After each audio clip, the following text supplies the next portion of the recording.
Hey Jenna, I think we're all good now. Everyone is here, so good to start. Bon, j'ai l'impression que tout le monde est là, alors nous allons débuter. Super. Alors, bonjour à tout le monde. Je m'appelle Janice Lawton et je suis directeur de la politique au partenariat global pour le développement durable. J'aimerais vous souhaiter la bienvenue à ce webinaire aujourd'hui et nous réjouissons en fait vis-à-vis en fait du lien entre l'enregistrement civil et la protection sociale et en fait assurer l'inclusion pendant cette pandémie de la COVID-19. Nous sommes ravis d'avoir un panel qui est remarquable aujourd'hui et d'ailleurs nous avons l'intention aussi de publier un travail excellent, des bonnes pratiques qui vont examiner en fait le lien entre l'enregistrement à l'état civil et les systèmes de statistiques fédérales et aussi la protection sociale. Nous avons débuté avec un webinaire qui ciblait cela au début de ce mois et ceci représente en fait la deuxième partie qui va vraiment se concentrer sur la pandémie de la COVID-19 et de voir en fait comment ce lien a en fait assurer que ces pays dans la pandémie pourraient faire face à ces problèmes ou ces questions. Nous, en fait, nous sommes vraiment très enthousiastes de pouvoir travailler avec le Centre développement international et le Centre d'excellence pour l'enseignement et le statut. Et nous sommes ravis de pouvoir partager ce webinaire aujourd'hui. Tout d'abord, permettez-moi en fait de parler de quelques aspects administratifs vis-à-vis de cette plateforme Kudo. Alors, nous sommes ravis d'être sur Kudo aujourd'hui parce que cela nous permet d'avoir l'interprétation simultanée. Alors, je voulais tout simplement vous expliquer précisément comment vous allez pouvoir en fait écouter les différentes langues. Et d'ailleurs, j'espère que nos interprètes ont déjà commencé à interpréter lorsque je m'exprimais. Mais si vous regardez à gauche de l'écran, vous voyez un menu avec une flèche. Et si en fait il y a ce qui est marqué flow, ça c'est la langue de la personne qui s'exprime. Alors, pour le moment, évidemment, c'est l'anglais et ça c'est la langue de la personne qui s'exprime. Mais alors, vous pouvez voir qu'il y a d'autres options, y compris l'espagnol et le français.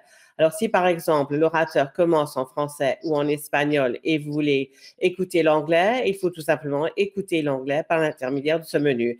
Et si vous maintenant vous avez envie d'écouter en français ou en espagnol, n'hésitez pas. Alors, afin de partager vos observations et des questions au courant de ce webinaire, nous serions vraiment très enthousiastes de les voir. Utilisez en fait la messagerie qui se trouve à la droite sur mon écran. C'est le deuxième icône. Et alors là, vous allez voir un menu, vous allez pouvoir poser vos questions. Notre équipe du partenariat mondial, nous regardons de très près et ils vont en fait faire la collection de ces questions et de cette façon-là, nous allons pouvoir voir toutes vos questions pendant le webinaire. Nous n'allons pas, évidemment, nous allons assurer que vos micros sont arrêtés afin d'assurer que ça se déroule correctement, mais en même temps, nous allons examiner vos questions très attentivement. Et pour terminer, pour les orateurs, n'oubliez pas de vous exprimer lentement pour que les interprètes puissent en fait tout interpréter.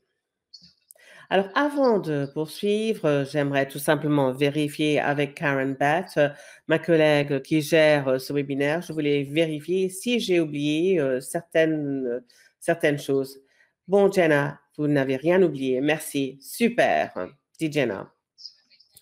Alors, comme j'ai déjà dit, nous sommes vraiment très contents d'être ici aujourd'hui. Nous allons débuter avec un préambule de la part de Montasser Kamal, qui en fait est le dirigeant en fait du programme santé maternelle et santé enfant au centre national. À vous la parole, Montasser Kamal. Kamal Montasser plutôt. Merci beaucoup, Jenna, et c'est un plaisir d'être avec vous aujourd'hui. Bonjour à tout le monde. Alors, je m'appelle Montasser Kamal, dirigeant du programme pour ce programme santé maternelle et enfance, qui en fait reçoit ce système ESSEC au Centre national à d'Ottawa, au Canada. Aujourd'hui et de vous remercier d'avoir participé à ce deuxième webinaire pour partager les résultats de notre nouveau recueil intitulé Le lien entre l'enregistrement des faits d'état civil et le système de protection sociale, les pratiques de 5 pays. Thank you for joining this. Merci en fait de participer à ce deuxième webinaire afin de partager ce que nous avons découvert, c'est-à-dire vis-à-vis du lien civil au niveau de l'enregistrement civil et les systèmes de protection sociaux dans 5 pays. Aujourd'hui, nous avons l'intention de cibler en fait le lien entre les SEC et les systèmes de protection civile ont pu soutenir la distribution de subventions d'urgence au courant de cette pandémie COVID-19 en Argentine et au sud de la Corée. Si jamais vous nous rejoignez aujourd'hui et que vous n'avez pas vu notre premier webinaire le 10 septembre, permettez-moi de vous donner en fait un peu d'historique. La publication a été lancée en anglais, français, espagnol au mois de juillet et en fait tient compte des recommandations de la conférence du Centre d'excellence que nous avons organisée avec l'UNICEF et l'OMS concernant l'innovation au niveau des systèmes en février 2018, afin de voir comment ces systèmes ESSEC peuvent assurer les voies au niveau de l'inclusion sociale et économique. Et là, nous avons tenu compte des expériences des 5 pays qui sont géographiquement, socialement et culturellement très différentes l'une des autres et qui ont travaillé ensemble afin de renforcer leur système d'enregistrement statut civil afin d'assurer le développement inclusif.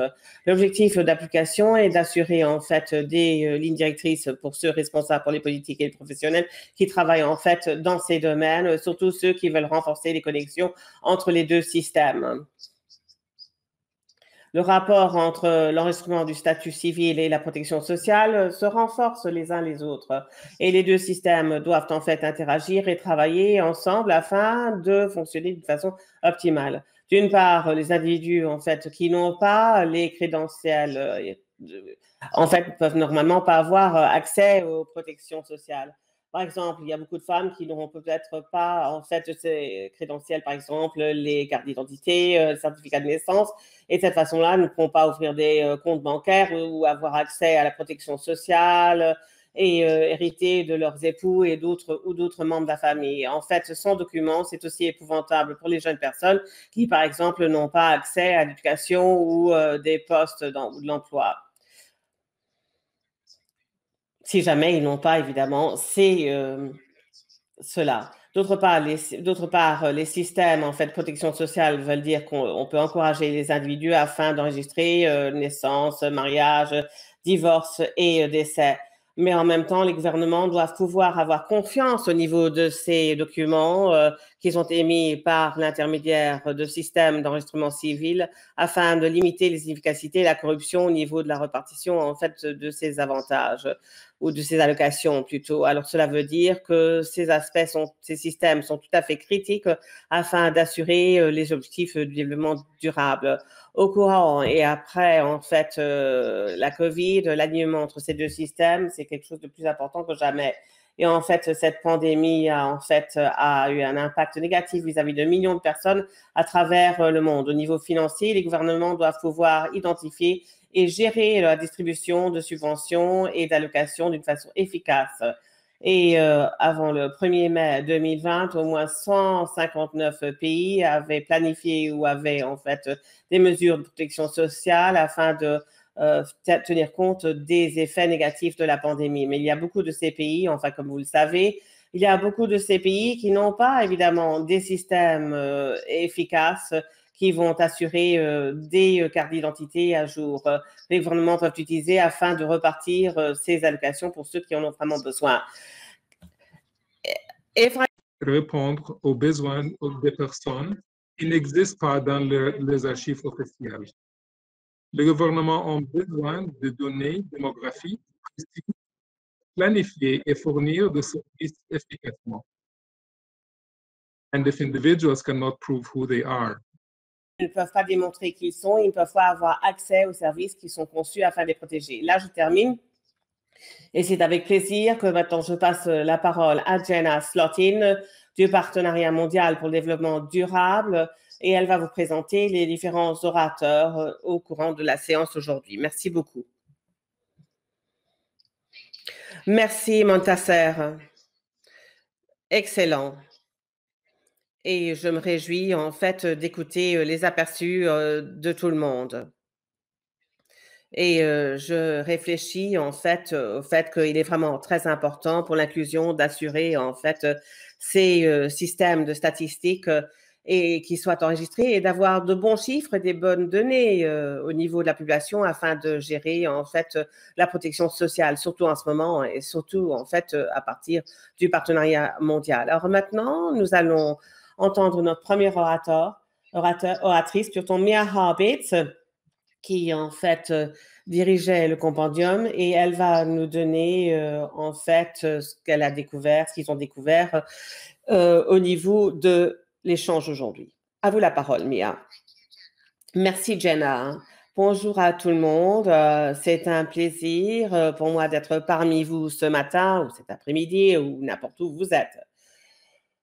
Alors, voulez-vous bien montrer mes transparents et je vais commencer comme Montassa l'a dit, être enregistré et avoir en fait des crédentiels. En fait, cela est inutile à moins que cela pourra faciliter l'accès au système de protection sociale, droits civiques et en fait qui pourront aussi assurer de meilleures conditions pour les individus et aussi le développement socio-économique pour la société d'une façon générale.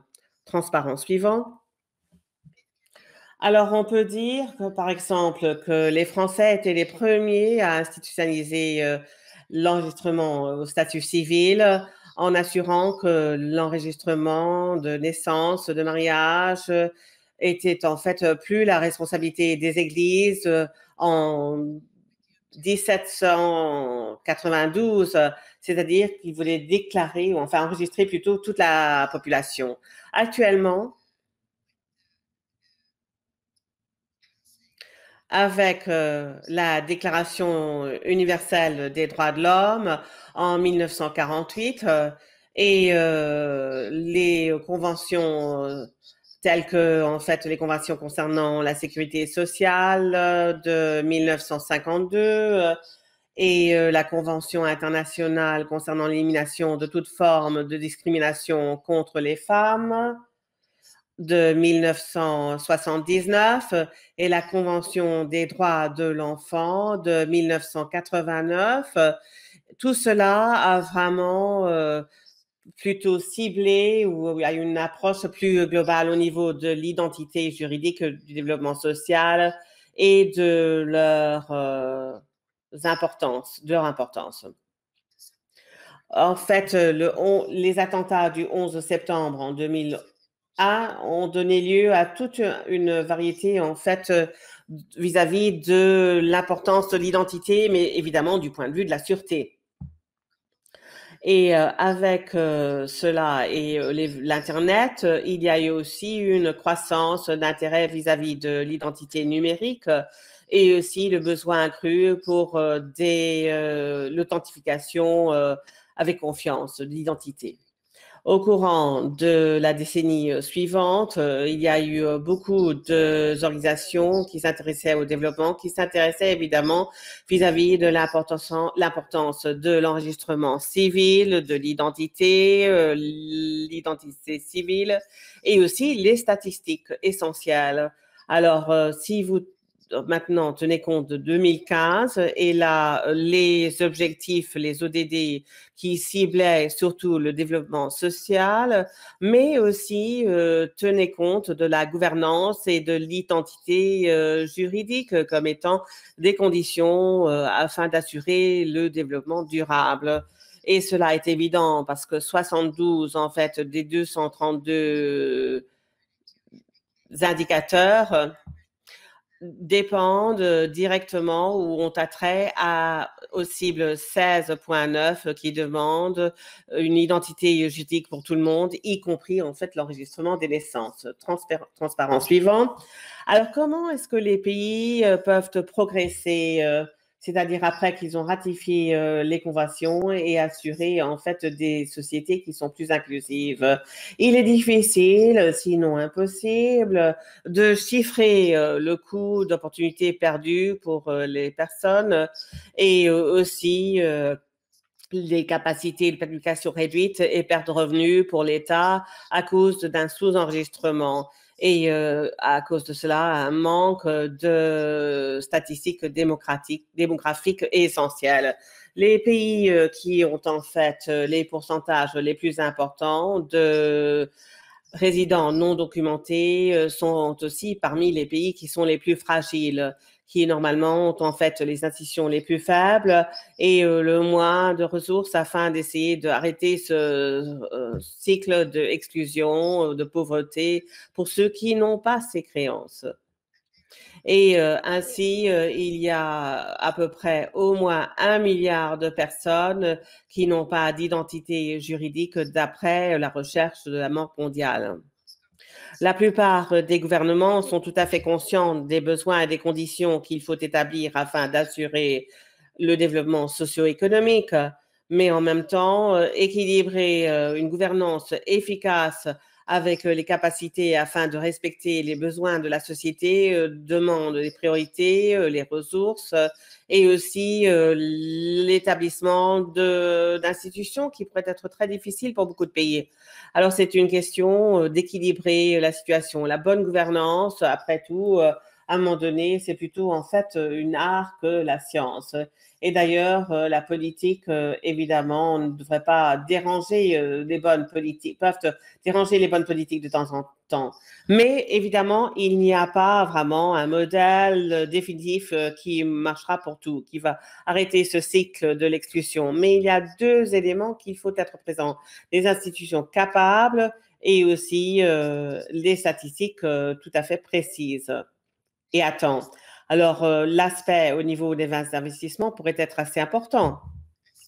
Et surtout, et malheureusement, parce qu'il y a une tendance de considérer la technologie comme étant panacée afin d'augmenter l'enregistrement civil et assurer l'accès aux allocations sociales et aux systèmes de protection sociaux. Mais sans ce cadre juridique et sans la capacité institutionnelle, l'investissement au niveau de la technologie va donner lieu à un manque d'opportunités. En fait, nos 5 pays démontrent l'importance de développer l'enregistrement civil et les systèmes de protection sociale, du bas vers le haut. Transparent suivant. Alors, avec ce mélange, le CRDI et aussi l'ESSEC ont décidé, plutôt que d'avoir en fait des preuves, des anecdotes, de vraiment documenter des pratiques réussites qui pouvaient améliorer l'accès à l'enregistrement au statut civil et qui avaient un impact positif vis-à-vis du développement social et la parité en utilisant en fait l'ESSEC pour vérifier, afin de vérifier, pour que les gens puissent avoir accès aux programmes sociaux. Et pourquoi ces 5 pays? Comme Matassa l'a dit, ce sont des pays qui culturellement, politiquement et géographiquement sont assez loin les uns des autres, mais en même temps, ce sont des pays qui ont 5 éléments stratégiques en commun qui sont valables et il faut les regarder de plus près. L'aspect le plus important au niveau de ces 5 pays, les gouvernements reconnaissent le problème et veulent essayer de le résoudre en dépendant de leurs propres ressources. Et surtout, en fait, ils ont vu le rôle de l'enregistrement, le statut civil, non pas en tant que préoccupation politique, mais en tant que politique d'État. Transparent suivant. Comme Jenna l'a dit, le 10 septembre, nous avons eu la possibilité d'entendre parler de la situation au Chili, en Namibie et en Tunisie. Le Chili, en fait, est un pionnier vis-à-vis de l'introduction des politiques sociales afin d'encourager l'inclusion sociale. Et l'administration démocratique a pu suivre la dictature militaire en 1990. La reconstruction dépendait d'un pacte social, une politique nationale qui encourageait un rapport entre l'État, le secteur privé et la société civile. Et en fait, fait évoluer l'identité des personnes. La Namibie, dès le début, dès son indépendance, en 90, là, il y a eu un engagement très important afin de réduire la pauvreté et de comprendre les personnes avec la mise en œuvre de toute une série de politiques nationales et de stratégies nationales. Et en réalité, cela a donné lieu à l'enregistrement des naissances des enfants qui ont moins de 5 ans et aussi 88,4% en 2004, l'enregistrement des décès à 93,7% et 82,9% de la population a des cartes d'identité. Alors, ces cartes d'identité sont liées au registre civil et aux renseignements biographiques qui sont aussi enregistrés là. Alors, le renforcement de cet enregistrement civil et ce système d'identité a joué un rôle important afin de donner aux citoyens un accès amélioré vis-à-vis des transferts d'espèces et a réduit la pauvreté de 60% en 90 à moins de 20% en 2019 d'après le FMI. Et au niveau de la Tunisie, au-delà de la volonté politique, il y avait aussi la volonté de vouloir en fait enregistrer au niveau de l'enregistrement civil et les programmes sociaux en parallèle. Il y a aussi eu en fait un contrat non déclaré entre l'État et les communautés et leur participation au niveau de l'effort d'enregistrement afin de en fait promettre l'amélioration des conditions de vie. Le gouvernement a investi au niveau de l'éducation et la santé et a créé un environnement très positif pour l'enregistrement. En fait, d'après la dernière enquête, on a vu en fait que ceux qui vivent en fait au niveau le plus bas ou moyen, d'après en fait les États-Unis, c'est-à-dire de 3,2 $ par jour, en fait a baissé de 9% en 2010 à 3% en 2015, d'après en fait les données de la Banque mondiale. Transparent suivant. Et nous ne pouvons pas évidemment parler en fait de développement inclusif ou de l'inclusion sociale ou inclusion financière si on ne peut pas assurer en fait un droit au droit à un nom, aux droits basiques et allocations. Et alors, afin de renforcer en fait les preuves où il y a la volonté politique, mais où il n'y a pas nécessairement en fait la capacité institutionnelle ou administrative, il faut vraiment poursuivre, il faut encourager la recherche appliquée et partager le savoir-faire. Et le centre d'excellence a créé en fait une bibliothèque de ressources qui contient des publications qui ont attrait à l'enregistrement civil et aux statistiques essentielles. Et ils ont aussi créé un bâtiment pour retenir tout cela. Alors, la construction de capacité, c'est quelque chose qui est vraiment important. Et à un moment donné, la connaissance doit devenir la politique. Et aussi, il est vraiment important de gérer les attentes parce que dans la vraie vie, les changements peuvent être assez difficiles, épineux. Les accords au niveau des changements doivent être agréés par en fait les institutions, les agences au sein d'une structure étatique. Et cela prend du temps.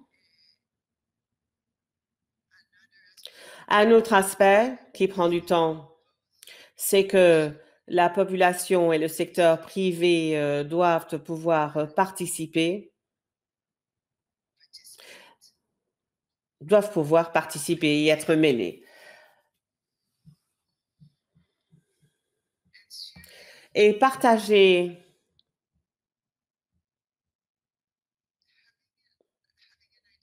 enfin, avoir une identité, c'est quelque chose qui a toujours compté.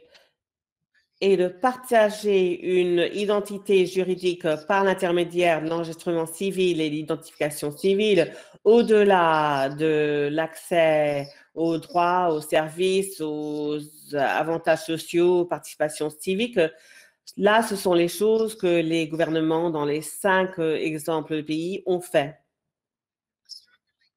En fait, un lien entre les systèmes d'identité dans lesquels on a confiance, les programmes sociaux, et c'est quelque chose qui est tout à fait essentiel au courant de cette pandémie. Non seulement parce qu'en fait, l'enregistrement civil de données essentielles vont donner lieu à des statistiques essentielles pour la prise de décision, mais aussi parce qu'au niveau mondial, au-delà de 1/4 d'un milliard de personnes vont probablement faire face à des problèmes de manque d'alimentation, parce qu'il y en a beaucoup, sinon la plupart, en fait, des programmes d'aide sociale, en fait, demandent la preuve d'identité et le rôle du registre civil est vraiment plus important que jamais.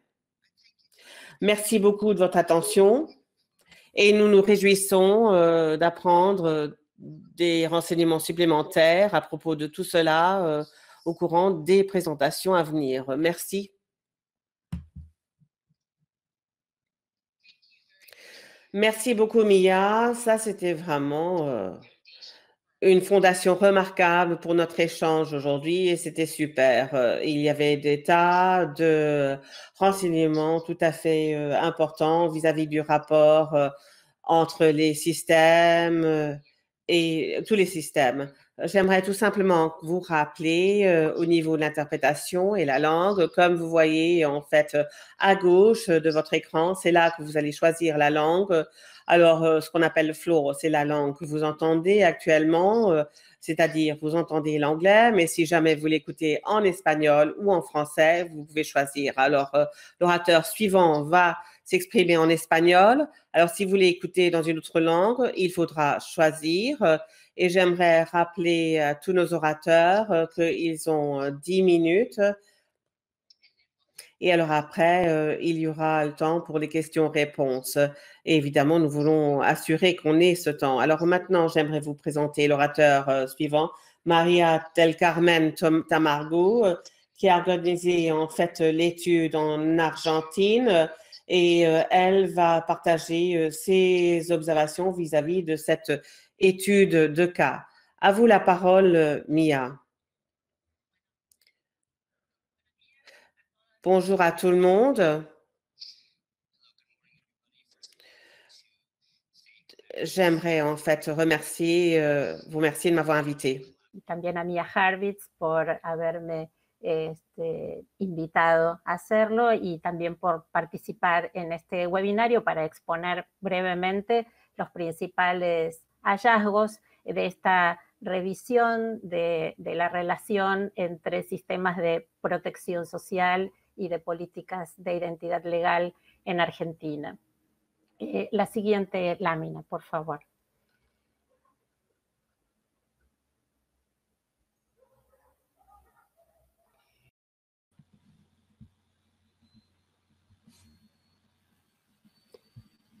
Alors, j'aimerais parler de la situation actuelle par rapport à l'enregistrement civil en Argentine. Je dirais que c'est satisfaisant en ce qui concerne la région générale d'Amérique latine. Cependant, il y a un sous-enregistrement de naissance en Argentine d'environ 2%. C'est inférieur que le taux que nous voyons dans d'autres pays de la région. La majorité des naissances en Argentine sont enregistrées pendant la même année qu'elles ont lieu, à peu près 90%.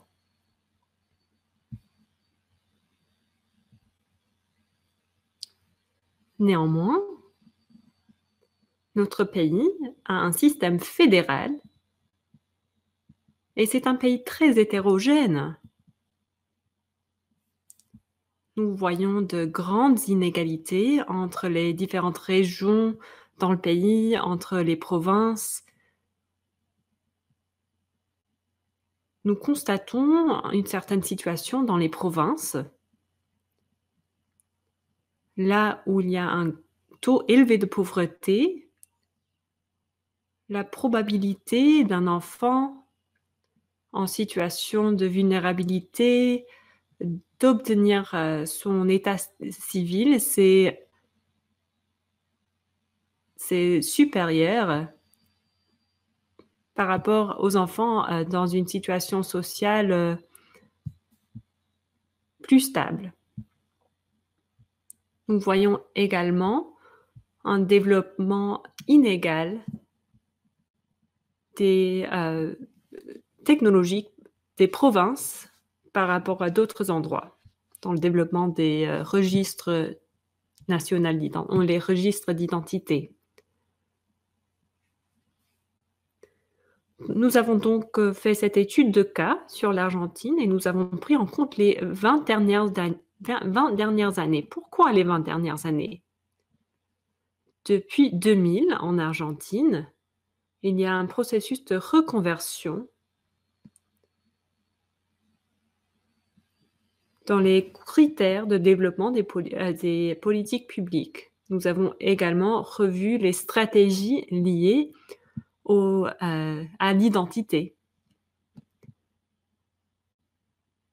En 2000, nous avons établi le droit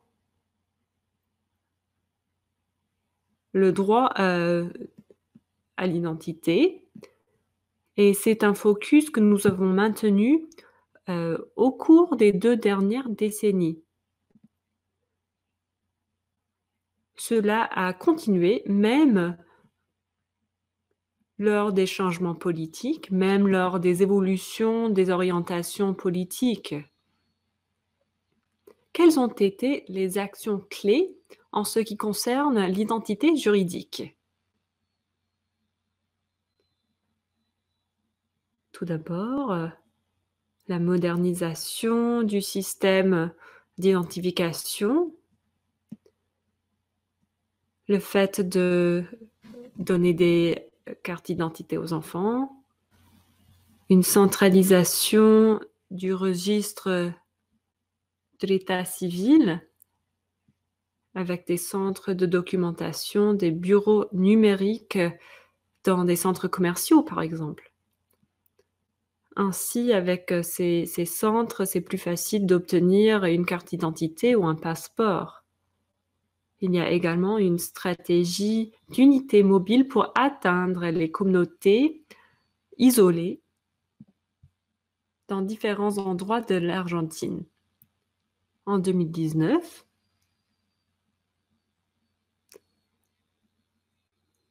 on a permis l'enregistrement des naissances pendant une plus longue période. On peut donc obtenir la carte nationale d'identité jusqu'à l'âge de 18 ans, ce qui a résolu certains problèmes vis-à-vis des enfants qui n'ont pas été enregistrés dans le temps. Le secrétaire des droits humains et du multiculturalisme a pu garantir l'accès à l'identité, l'accès à l'identification pour de différentes communautés.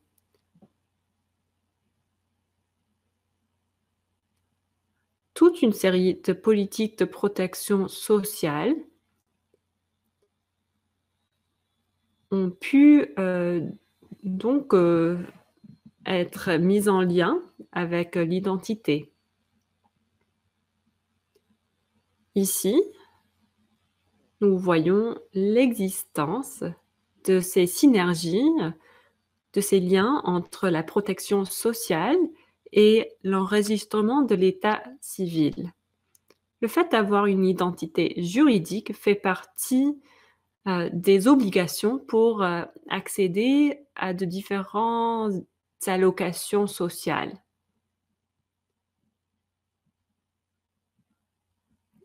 Il y a 2 systèmes parallèles en Argentine, deux systèmes parallèles de protection sociale. Tout d'abord, un système pour les ouvriers.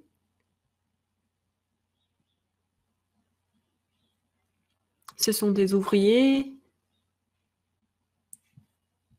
qui reçoivent des allocations familiales. Puis, il y a un deuxième système que j'aimerais mentionner. C'est pour les personnes en situation de pauvreté, des personnes travaillant dans le système informel. Et un bon exemple de ce système, c'est l'allocation pour chaque enfant qui est basée sur des expériences en Argentine dans le passé. Il y avait des programmes basés sur le revenu, mais pour accéder à cette allocation, il faut tout simplement avoir un acte de naissance et un document d'identité nationale. C'est pour cela que nous parlons des synergies et de ces liens entre la modernisation du système d'enregistrement et la gestion des systèmes. Et on parle également des cadres juridiques qui permettent une flexibilité accrue dans l'obtention de l'acte de naissance. On a créé un cercle vertueux qui permet l'accès à ces droits.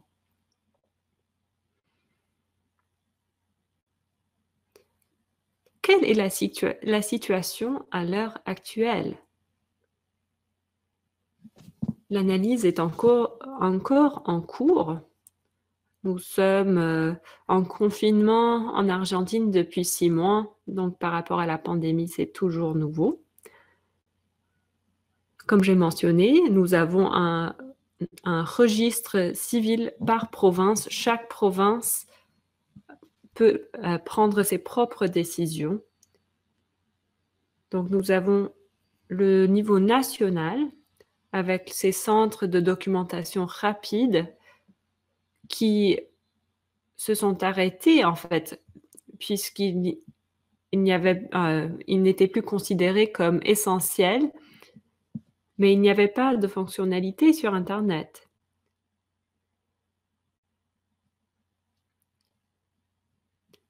Il y a toujours l'enregistrement des naissances dans les centres où les enfants sont nés. Et là, il y avait la possibilité de procéder sur Internet pour s'enregistrer de manière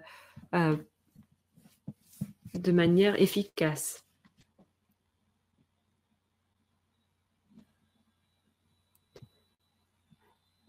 Qui plus est, des mesures de protection sociale ont été renforcées. Ces mesures ont été conçues pendant la pandémie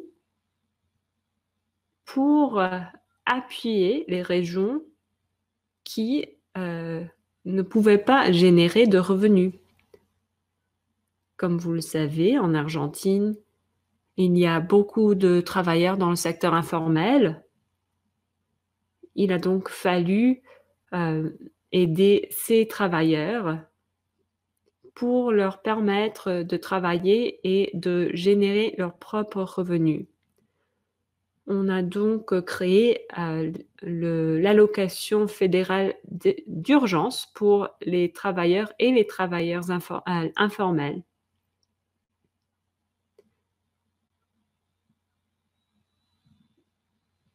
Certaines entreprises vont couvrir 50% des salaires.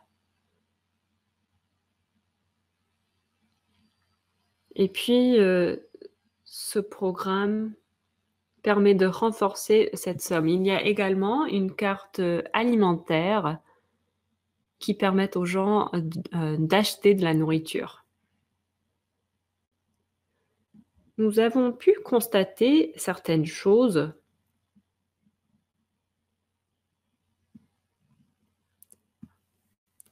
et ce par rapport à la plateforme pour les travailleurs informels. Des millions de personnes ont été enregistrées, se sont inscrits à ce système. Et nous voyons donc qu'il y a des questions d'interopérabilité. Il n'y a pas toujours de la communication entre le fisc et ces systèmes. On a signalé plusieurs erreurs dans les bases de données, puisqu'on n'avait pas mis les données à jour.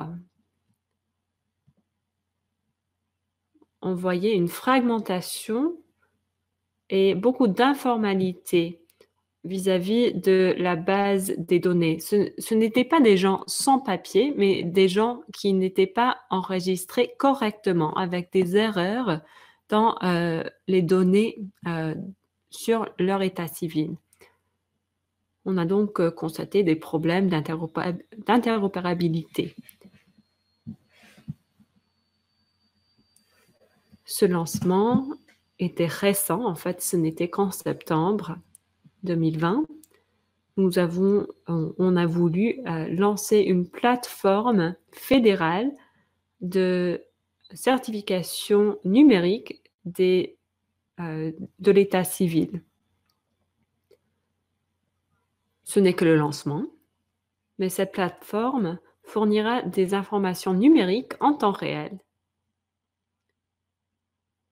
Cela permettra aux décideurs politiques de mieux formuler les politiques sociales, d'identité et d'inclusion financière. Cela permettra une communication entre les différents processus.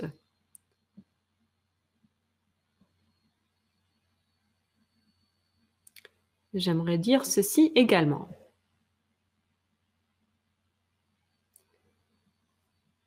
Une synergie existe depuis 20 ans entre les politiques d'identité juridique et de protection sociale, et ces politiques ont contribué à la réduction d'un manque intergénérationnel de documentation. L'identité juridique est devenue un besoin de base afin de pouvoir effectuer une protection sociale. Il y a plus de transparence dans l'allocation des avantages. Et dans un pays comme l'Argentine, avec une situation politique et économique turbulente, l'Argentine, dans cette situation,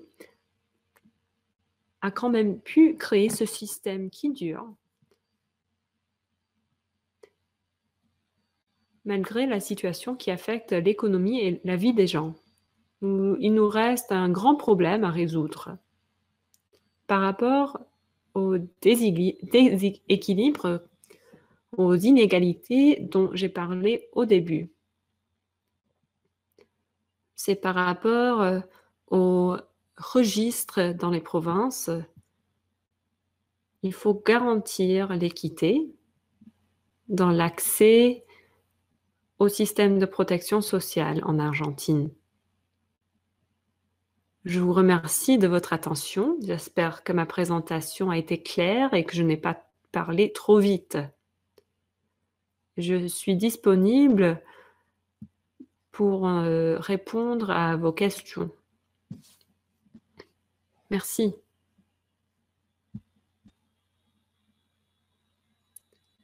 Merci beaucoup. C'était très intéressant d'entendre parler de cette expérience de l'Argentine.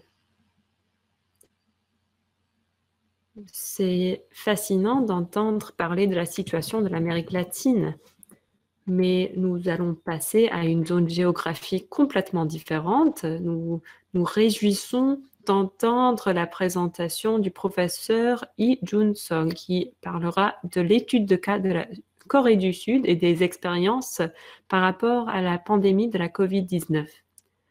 Un petit rappel, n'oubliez pas de sélectionner votre langue. Si jamais vous avez des problèmes avec l'audio, on vous recommande de rafraîchir la page. Merci. À vous, monsieur le professeur. Merci, Jenna. Bonsoir. Ici à Séoul, c'est le soir.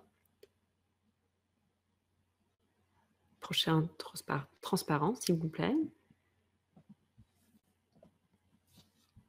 Très bien. Les systèmes d'ESEC de la Corée. Nous avons un acte, nous avons une loi sur l'enregistrement des familles, une loi sur l'enregistrement des résidents. L'enregistrement des résidents, c'est le système d'enregistrement national. Et on a développé ce système en 1962. Ce système permet au gouvernement de faire une collecte de données sur le logement, l'éducation, les migrants, entre autres. Ce système a été établi pour renforcer la sécurité nationale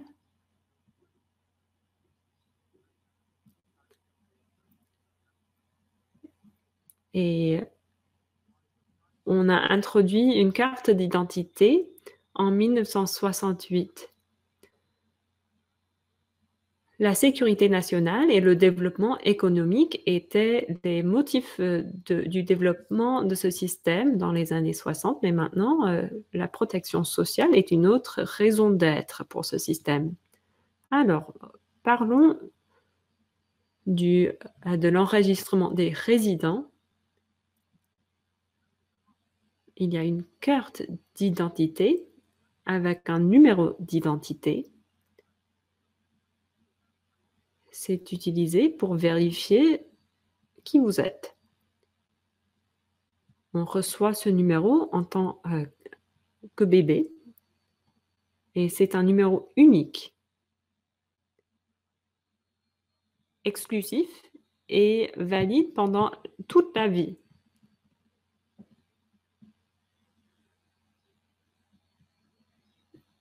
Et c'est utilisé dans bien de cas différents. Cela permet la collecte de données et promeut l'efficacité. Cela réduit le nombre de documents nécessaires. Le partage d'informations nécessite un consentement préalable pour protéger le droit à l'autodétermination. Et le numéro d'identification est devenu un numéro utile d'identification. Le gouvernement a révisé les lois concernant les informations sur la collecte, le stockage et l'utilisation de ces numéros. Prochaine diapo.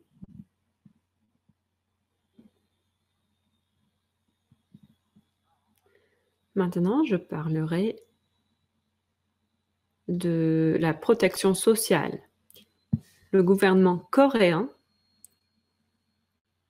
souhaite avoir un système sûr pour toute la vie, pour chaque citoyen. Pour les nouveau-nés, ils reçoivent des allocations et des avantages grâce au système de protection sociale. Les enfants sont vaccinés, reçoivent une allocation de nutrition et ce grâce au numéro. Pour les adultes, les protections sociales comprennent des mesures vis-à-vis de l'emploi, des impôts, du logement et de la sécurité sociale. Pour les seniors, il y a la pension nationale, des soins de santé et un pass de transit. Il y a également des aides pour les personnes les plus démunies. L'assurance sanitaire. L'assurance sanitaire est universelle en Corée. Toute la population est dotée d'un numéro d'identité et est assurée.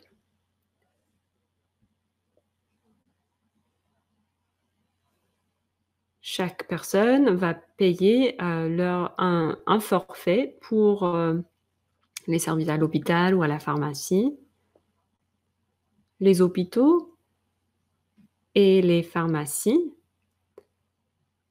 utilisent ces numéros pour payer l'assurance et se faire rembourser.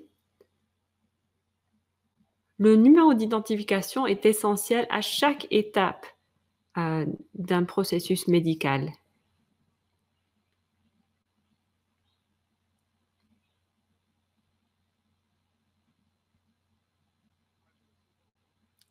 Il y a 5 ans, la société coréenne a fait face à une tragédie par rapport aux points morts dans le système de protection sociale.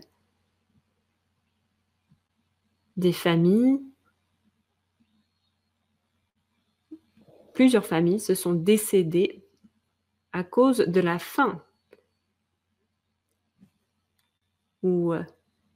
Et le gouvernement, après ces cas, ont lancé un système de collecte de données par ménage de différentes agences y ont participé et on a pu identifier les ménages qui n'arrivaient pas à payer leur forfait à la sécurité sociale. Après avoir fait la collecte de données, le gouvernement a pu les utiliser pour faire face à ces points morts. Il y a le service d'information de sécurité sociale qui suit les ménages en situation d'urgence et qui également traite des cas d'utilisation double des allocations. Prochaine diapo.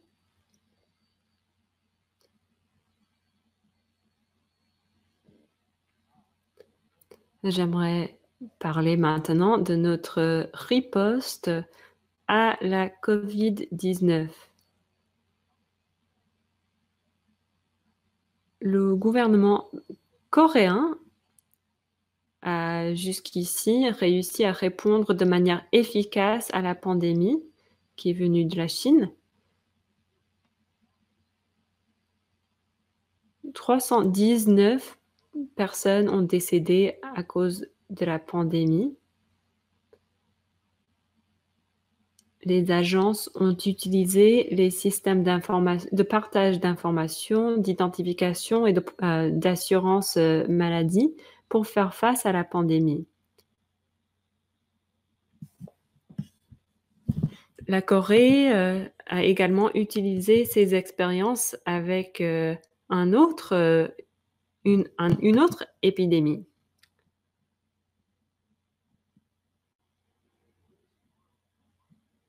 Le modèle de confinement en Corée est fait de 3 étapes. Tout d'abord, il y a le dépistage et la confirmation avec des cliniques, par exemple dans les aéroports. Ensuite, il y a le suivi où on suit une personne grâce aux transactions de carte bleue Et puis, il y a le traitement et le confinement.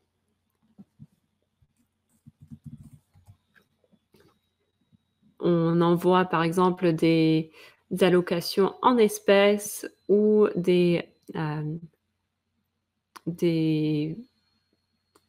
trousses de soins de COVID-19 aux personnes affectées.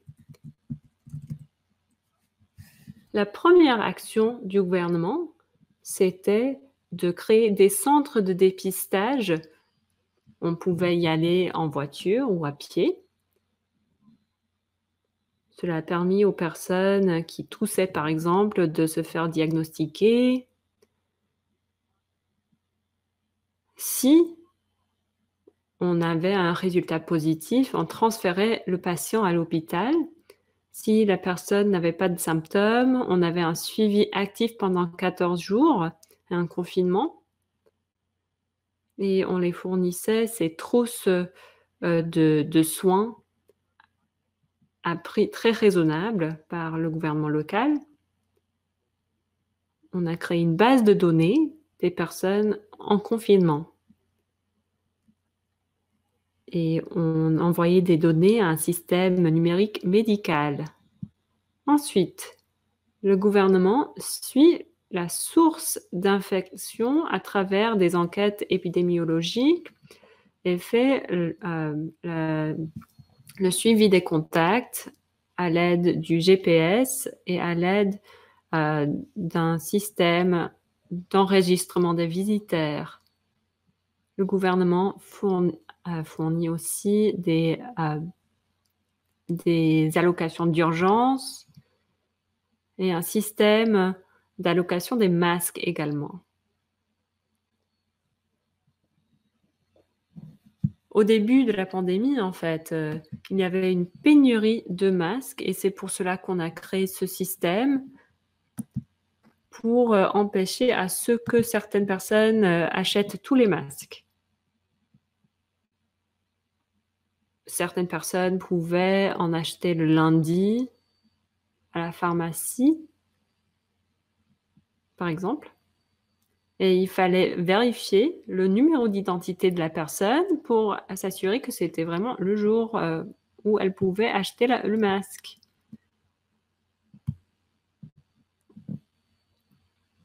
Le numéro d'identité, le téléphone portable et d'autres outils ont été utilisés pour confirmer ce processus. J'aimerais maintenant conclure ma présentation. Le système d'identité a un rôle clé en Corée.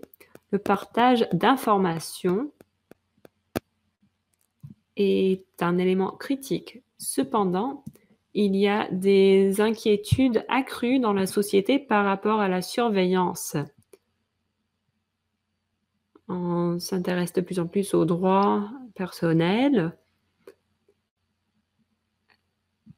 On sait que le système d'information basé sur le numéro d'identité est très efficace. Je pense qu'il y a certaines leçons à tirer de notre expérience et cela vaut le coup de les partager avec d'autres pays.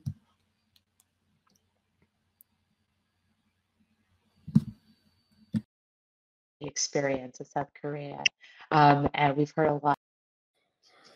Merci, professeur. Il est vraiment intéressant de comprendre en fait les rapports entre les différents systèmes. C'est très intéressant d'entendre parler de cela. Alors maintenant, nous arrivons à l'orateur, dernier orateur, Dr. Jacqueline Maza de Johns Hopkins University. À vous la parole.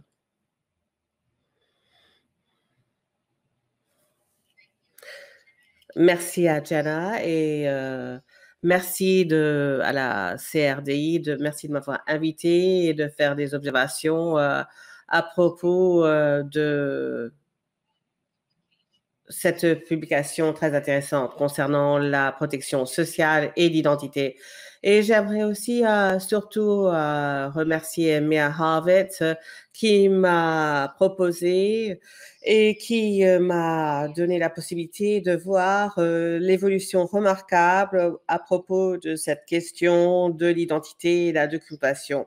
Il y a très longtemps, j'ai participé en fait aux missions interaméricaines concernant le manque d'enregistrement des naissances au Pérou et en Bolivie. Et à l'époque, souvent, on se demandait, mais qu'est-ce que ces personnes, de quoi est-ce que ces personnes parlent quand elles parlent de l'enregistrement des naissances? Mais ceci démontre vraiment le progrès remarquable qui a été obtenu à propos de cette question de l'identité, de la documentation d'identité. Et c'est vraiment la première publication qui explore l'identité, les documentations et la protection sociale. Mais cela demande un aperçu plus important vis-à-vis de l'identité, c'est-à-dire en liant l'identité avec toute une série d'autres droits.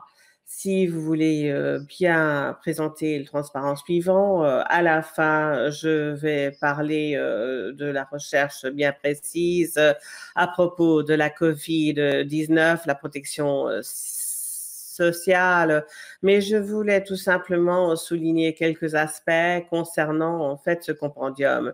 Alors essentiellement là, nous parlons de la protection sociale et la protection, l'identification, la documentation, et en examinant comment la protection sociale, les avantages de protection sociale représentent vraiment une portail afin d'encourager que les gens s'enregistrent au niveau des naissances et aussi l'identité. Et d'autre part, chaque étude de cas a vraiment démontré comment en fait la documentation aide afin d'innover, afin d'être plus efficace vis-à-vis de l'assurance de la protection sociale et aussi la coordination des allocations vis-à-vis de la protection sociale. Alors, je voulais tout simplement souligner que les 5 études de cas, là, sont vraiment très différentes au niveau de développement, au niveau, en fait, de cette question d'identité nationale dans différents contextes. Et je pense que ça, c'est quelque chose qui est tout à fait louable. J'ai examiné 3 conclusions que je voulais présenter à tout le monde et qui ressortent lorsque je lis ce recueil. Tout d'abord, en fait, cette question en fait de protection sociale, que cela donne vraiment un encouragement tangible afin d'assurer la croissance de l'enregistrement d'identité. Et l'Argentine, surtout, m'a impressionnée parce que vraiment le lien de l'enregistrement à la naissance à la protection sociale, cela a donné lieu ou cela a soutenu l'augmentation vis-à-vis de l'enregistrement des naissances en Argentine. Et aussi au niveau du cas tunisien, où en fait on parle de l'assurance médicale à la naissance et comment cela va vraiment assurer l'enregistrement de la naissance. Et j'aimerais aussi dire qu'il faut systématiquement continuer cela parce qu'après tout, moi j'ai travaillé avec Haïti et l'enregistrement des naissances. Et là, il y avait vraiment à un moment donné où vraiment on augmentait l'enregistrement de la naissance afin d'assurer que les malades les personnes pouvaient s'enregistrer pour voter. Alors, c'était un moment où les gens, en fait, de s'enregistrer à un moment bien précis plutôt que s'enregistrer au courant du temps et d'utiliser la protection sociale. Parce que, comme je t'ai dit, cela demande cet encouragement continu au niveau de l'enregistrement de la naissance. Et l'autre aspect qui est aussi important, c'est que ce chiffre d'identité est vraiment utile au niveau des différents cas. Tout d'abord, afin d'encourager de meilleurs services et aussi de coordonner les allocations et aussi d'améliorer, de voir qui a le droit à quelle allocation d'une façon automatique. Et cela, c'est le cas au Chili, où 32 registres en fait, étaient coordonnées d'après un seul chiffre. Et alors, cela donnait aux personnes du Chili d'avoir accès ou d'identifier précisément qui avait le droit à ces services. Et aussi, le cas tunisien a démontré en fait ces multiples agences, c'est-à-dire qu'il fallait placer, établir de l'ordre avant de vraiment réformer. Et pour terminer, lorsque nous parlons de cette question de la réforme des assurances sociales et aussi les systèmes d'identité, là, en fait, les 5 cas ont vraiment démontré les différences dans les pays, les préconditions qui étaient différentes vis-à-vis de cette réforme au niveau de l'identité. Et ce qui m'a vraiment touché ou impressionné plutôt, c'était les résultats, excellents résultats qui étaient démontrés avec des prédictions très épineuses. La Namibie, par exemple, là, il y a une transition extraordinaire où il y avait très peu, en fait, d'enregistrement de naissance et vraiment, ils ont progressé d'une façon extraordinaire.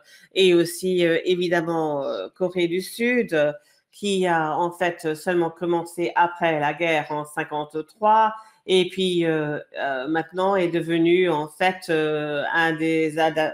ils ont adopté ces numéros d'identité et cette situation au sud de la Corée est tout à fait extraordinaire si nous examinons le fait que ce système est très compliqué, mais au niveau de ces études de cas, cela commence en fait d'un point de départ qui est une condition qui est très épineuse et cela me rappelle en fait la réforme économique. Si par exemple, si vous regardez la situation en Asie du Sud-Est, en fait, au milieu de crises financières ou au milieu de difficultés très difficiles, nous voyons qu'il y a une volonté politique qui va vraiment encourager la réforme et cela est certainement vu en fait dans ces documents. Alors, le transparence suivant. Alors là, je vais vous présenter ma propre recherche récente pour un article que je vais écrire à propos en fait des migrants au Venezuela et des réfugiés en Amérique du Sud en conditions de COVID-19. Et là, j'aimerais aussi exprimer en fait Nicolas Ferrero Villarreal, qui est extraordinaire et en fait qui a participé à cette recherche extraordinaire. Alors, en fait, c'est un défi important et afin de voir comment nous pouvons aider. Là, vous voyez sur cette carte, c'est en fait, il y a une crise de migration très importante. C'est-à-dire, qu'est-ce qui va se passer au niveau d'une crise d'immigration en même temps qu'une pandémie qui va les toucher. Si vous regardez ces chiffres, 5,3 millions de Vénézuéliens qui ont quitté le Venezuela, 4,5 millions se trouvent en Amérique du Sud. Et cela, en fait, la Syrie, c'est en Syrie qu'il y a la crise la plus importante au niveau de la migration. Alors, si vous regardez nos vulnérabilités vis-à-vis de cette population de migrants, et en fait, vous voyez qu'il y a énormément de concentration en Colombie avec 1,4 million et au Pérou avec un peu moins d'1 million. Mais alors, qu'est-ce qui se passe au niveau du confinement? Essentiellement, il y a des migrants qui se trouvent en fait dans des logements vulnérables, lorsque le nombre de migrants augmente. Et nous avons vu au courant de la pandémie énormément d'évictions et d'endroits qui en fait ont renvoyé les migrants. Et vous avez entendu dire qu'au niveau de l'Argentine, il y avait un problème, c'est-à-dire qu'ils essayaient en fait de couvrir la protection sociale, c'est-à-dire étant donné le marché noir. Ça, c'était vraiment le défi, c'est-à-dire qu'il y a énormément de marché noir entre 40 et 60%, mais parmi les migrants, nous parlons de 70%. Et au niveau du Venezuela, en Amérique latine, qui travaillent dans le secteur officieux, par exemple, qui travaillent en fait en tant qu'agriculteurs. Et souvent, ils sont renvoyés, expulsés plutôt des logements et parfois, ils n'ont pas de logement du tout. Et on a vu qu'il y a aussi un retour de migrants vers le Venezuela, à peu près 30 000 à 90 000. Un pourcentage qui est assez limité des 4,5 millions qui se trouvent dans la région. Mais en même temps, les histoires de ceux qui rentrent à pied vers la frontière du Venezuela et la Colombie et qui rentrent au Venezuela et alors après, ils sont en fait placés dans des installations qui ne sont pas en fait propres ni sûres. Selon l'administration Maduro, cela vous démontre précisément ce qui se passe au niveau de la COVID. Évidemment, il y a aussi une croissance de xénophobie, la discrimination contre les migrants qui sont accusés en fait du virus et évidemment, ils ont un accès très limité au niveau des soins de santé. Permettez-moi maintenant de vous parler de la protection sociale parce que la protection sociale est devenue en fait l'outil clé de la pandémie en Amérique latine et vous avez déjà entendu parler de cela au niveau de l'Argentine, c'est-à-dire avec en fait ces niveaux élevés de secteurs officiaux, l'expansion de la protection sociale à ceux qui sont maintenant pauvres ou qui ne peuvent pas gagner de l'argent, eh bien c'est pour cela qu'il faut assurer une aide d'urgence au niveau de ces familles en Amérique latine. Alors là, vous voyez les décennies d'investissement en fait dans ces programmes CCT et les programmes d'enregistrement civil qui vraiment étaient importants afin d'identifier et d'aider en fait aux nouveaux pauvres de l'aide en espèces. Et cela voulait dire, surtout si nous examinons la situation au Pérou, c'est-à-dire à cause de ce système d'enregistrement civil, ils ont pu facilement développer ou assurer de l'aide en espèces à ceux qui auparavant ne pouvaient pas être qualifiés. Au Pérou, là, nous parlons de 76% de la population qui n'était pas couverte, mais en utilisant en fait ce registre de civil et en étendant en fait le système de protection sociale. Alors, il y a plusieurs bonnes pratiques, mais en même temps, point de vue bureaucratique, très difficile, vous pouvez envisager. Mais ces registres ont certainement aidé afin d'augmenter la couverture. En fait, au Brésil, il y a eu un nouvel aspect en ligne. Ils ont utilisé aussi des census afin de combler les lacunes. Et nous avons vu en fait l'enregistrement civil au Pérou en utilisant à nouveau ces inscriptions sociales afin de faire évoluer les allocations. Alors si en fait au transparent suivant, vous regardez ce qui s'est passé au niveau de ces migrants dans les 6 pays de réception, eh bien là, vous voyez une perspective qui est très différente vis-à-vis de la couverture nationale des migrants d'après en fait l'aide sociale pendant la pandémie. Alors, j'ai encore des conclusions. Je vais vous fournir un tableau, mais là, vous voyez toute une variété de capacités pour les migrants de se qualifier et d'avoir accès à la protection, des programmes de protection sociale. Et c'est seulement qu'au Brésil que les pauvres avaient le droit de se qualifier pour de l'aide en espèces supplémentaires en dépit de leur nationalité ou statut de migration. Et même si vous regardez cela comme étant le meilleur cas, par exemple, une couverture universelle et une augmentation assez généreuse au niveau de la Bolsa Familia, Ce que nous avons découvert au Brésil, c'est que les pauvres et les migrants qui ne pouvaient pas avoir accès à un système en ligne, eh bien, ils devaient se qualifier à des bureaux au niveau local et vous pouvez en fait imaginer qu'ils étaient tout à fait inondés à cause de la pandémie. Alors souvent, il y avait des problèmes importants vis-à-vis de cette capacité d'avoir accès aux bureaux au niveau local. Et en fait, la Colombie, l'Argentine et le Chili, là, la population des migrants se sont qualifiés seulement en tant que sous-groupe d'après le cadre de protection sociale.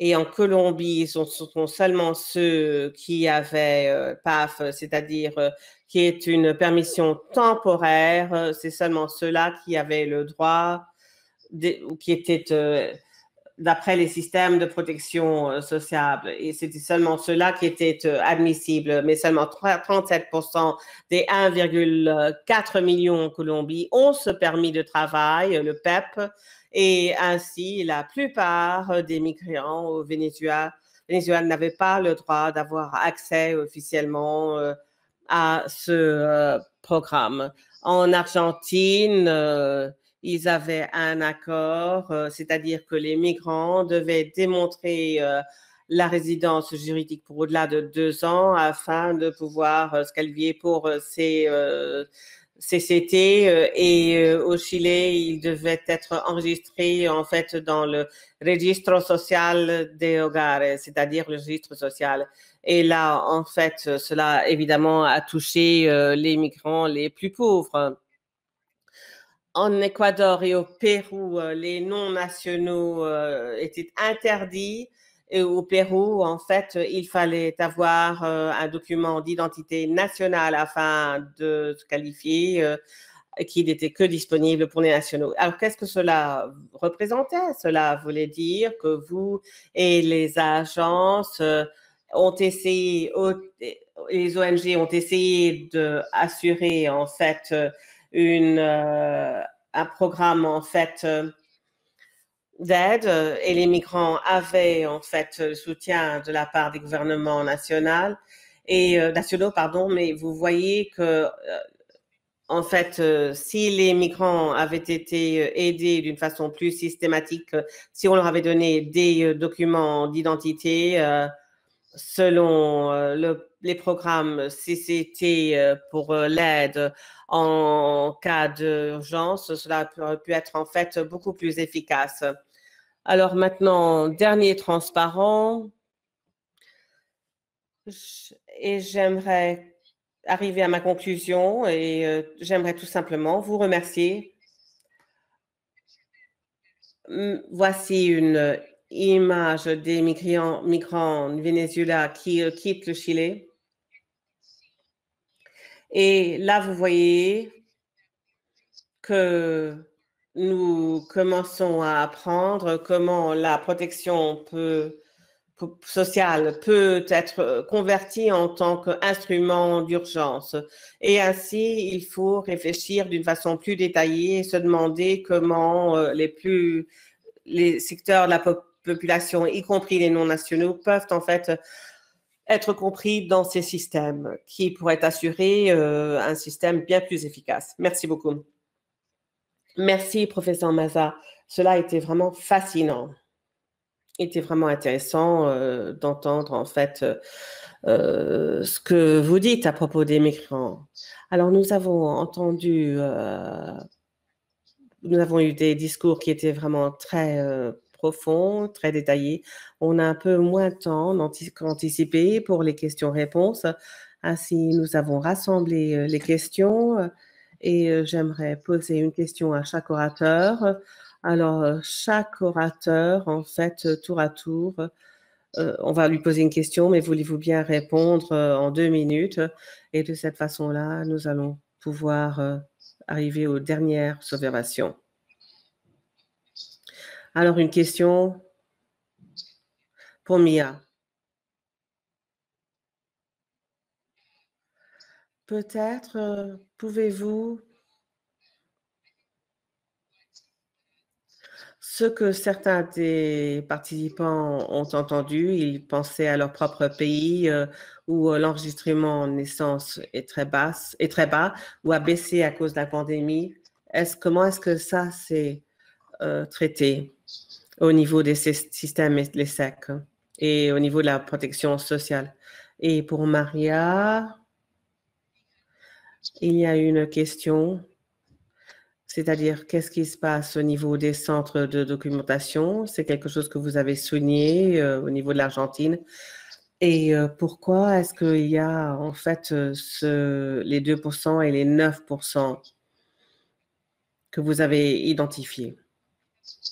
Pour le professeur Song, à la fin de votre discours, vous avez parlé des questions concernant le traitement des données sensibles. Et par exemple, au sud de la Corée, il y a beaucoup en fait d'actions efficaces et surtout en fait avec la pandémie de la COVID. Pouvez-vous expliquer comment ils font face à ces défis vis-à-vis des données sensibles? Et pour professeur Montasser, pouvez-vous nous expliquer comment la protection sociale pourrait en fait, pouvez-vous parler de l'expérience? Alors, voilà vos questions et nous allons débuter avec Mia Harbitz.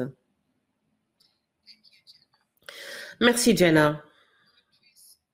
Les pays qui ont l'enregistrement des naissances pas très élevé, et j'aimerais aussi dire que nous parlons non seulement de l'enregistrement des naissances, mais nous parlons de mariage, de divorce et d'enregistrement de décès afin d'avoir une image complète de la population d'un pays.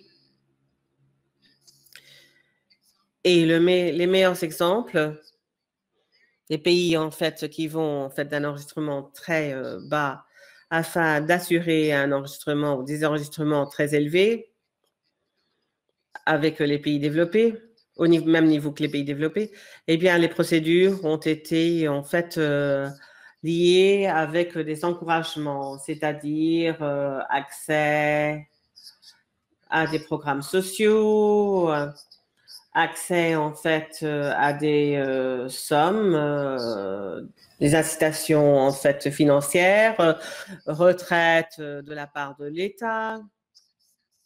Et il y a eu des expériences réussites dans plusieurs pays afin d'assurer cela. Pendant la pandémie, cela représente un vrai défi.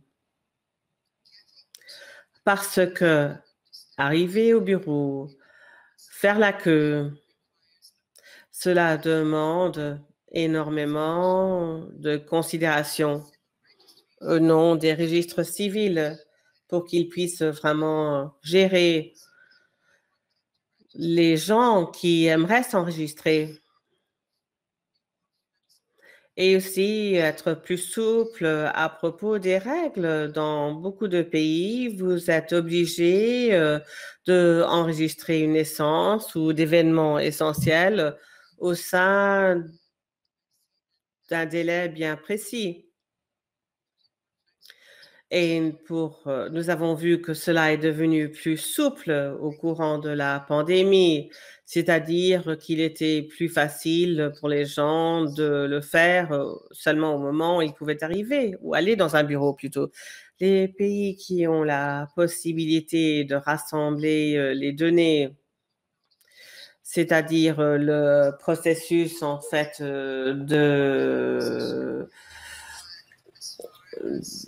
notification, communication s'est amélioré, mais dans les pays où cela n'est pas encore possible, être plus souple au niveau des règles administratives pour l'enregistrement et aussi de lier cela, associer cela avec les avantages ou que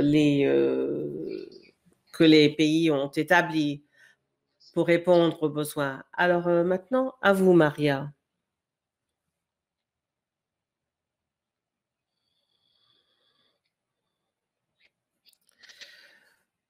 Bon, merci.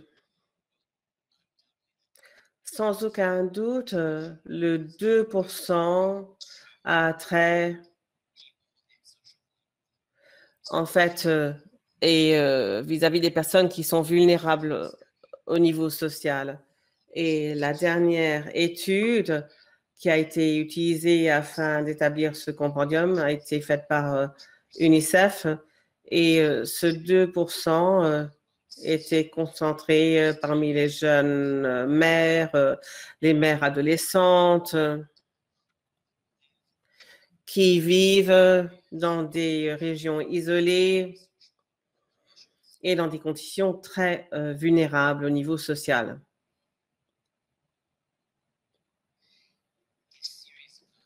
Alors, cette stérile stratégie que nous avons mise en vigueur et les politiques mêmes et les mesures de prévention, les unités mobiles ont pu atténuer ce problème. Et il y a aussi des différences entre les différentes provinces. Par exemple, à Buenos Aires, il y a un programme qui s'appelle l'État dans votre voisinage, l'État nel tuo barrio, qui a pu en fait aider toute une série de programmes de protection sociale qui s'appelle Eventinho Unico, c'est-à-dire un bureau unique où tout le monde peut en fait obtenir des services et s'organiser au niveau des protections sociales. Et si, par exemple, quelqu'un qui, en fait, a eu un enfant dans un hôpital public et ne peuvent pas s'enregistrer au bureau afin d'obtenir leur certificat de naissance, ils peuvent aller à un bureau central afin d'obtenir ce certificat de naissance et d'autres documents. Et il y a aussi eu, en fait, une extension de la période juridique ou du délai officiel qui, en fait, est disponible. Maintenant, c'est jusqu'à 18 ans, c'est-à-dire jusqu'à 18 ans, ils peuvent obtenir leur document d'identité sans coût, gratuitement. Et par exemple, parfois, si vous ne vous enregistrez pas au sein d'un délai bien précis, il faut payer des honoraires et cela dépend d'une province à l'autre. Et cela représente en fait une barrière à l'accès. Au niveau des 91% des personnes qui sont enregistrées, qui s'enregistrent la même année que de leur naissance, eh bien, ce chiffre arrive à 96% aussi parce que nous tenons compte des personnes qui sont enregistrées après la première année. Alors, essentiellement, c'est arrivé à 96%, mais évidemment, cela dépend de certaines régions du pays, mais il y a d'autres pays qui sont encore vulnérables et évidemment, les jeunes mères sont encore les plus vulnérables et ce sont ces jeunes mères qui représentent ces 2% de naissances qui ne sont pas enregistrées. Alors, il y aura des actions plus concentrées afin d'essayer d'atteindre ce segment de la population qui n'est plus là. Alors, il faudra demander aux deux orateurs suivants d'être très rapides parce que j'aimerais entendre votre réaction rapide.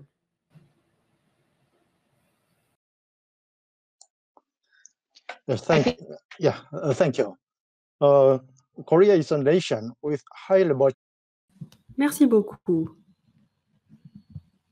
Par rapport à la situation en Corée, les responsables publics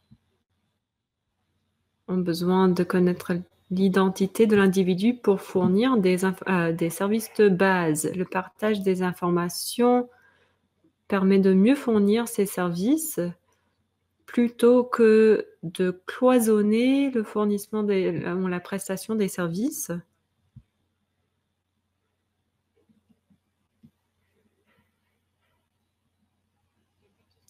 Je pense que nous venons de perdre le professeur Song.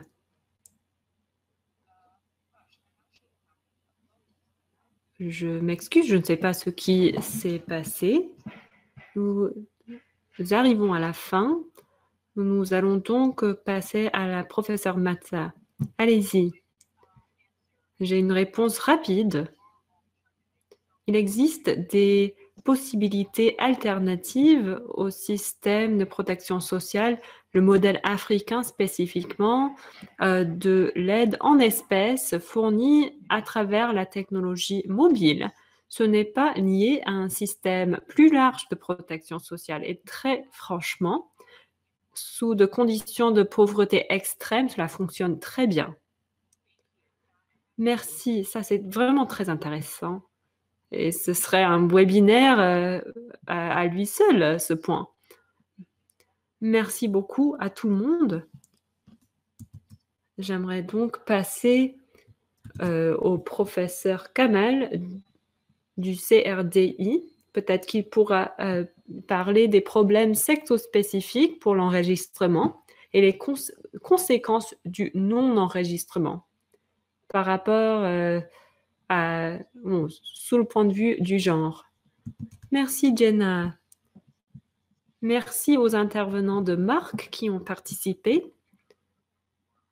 On aurait pu continuer pendant des heures, mais nous arrivons à la fin du webinaire. Le débat d'aujourd'hui a démontré que les liens entre les systèmes différents ont pu pallier aux impacts négatifs de la COVID-19 et de la pandémie de la COVID-19. L'expérience des 5 pays dont on parle dans le nouveau recueil offre des exemples permettant au gouvernement de renforcer leur système. On a parlé des études de cas aujourd'hui et il y en a dans le recueil, tout ce qui montre que nous devons procéder sur le principe de l'inclusivité et sur la coopération entre les agences gouvernementales pour éviter éviter des obstacles. L'ingrédient clé, en fait, c'est la volonté politique de la part des décideurs. Il faut aussi que la société civile fasse la promotion de cette volonté.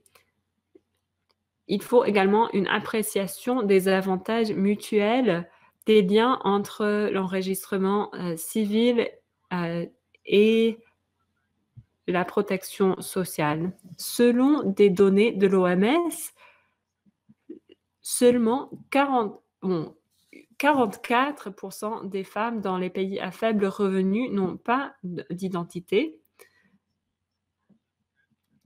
ou d'identité juridique plutôt.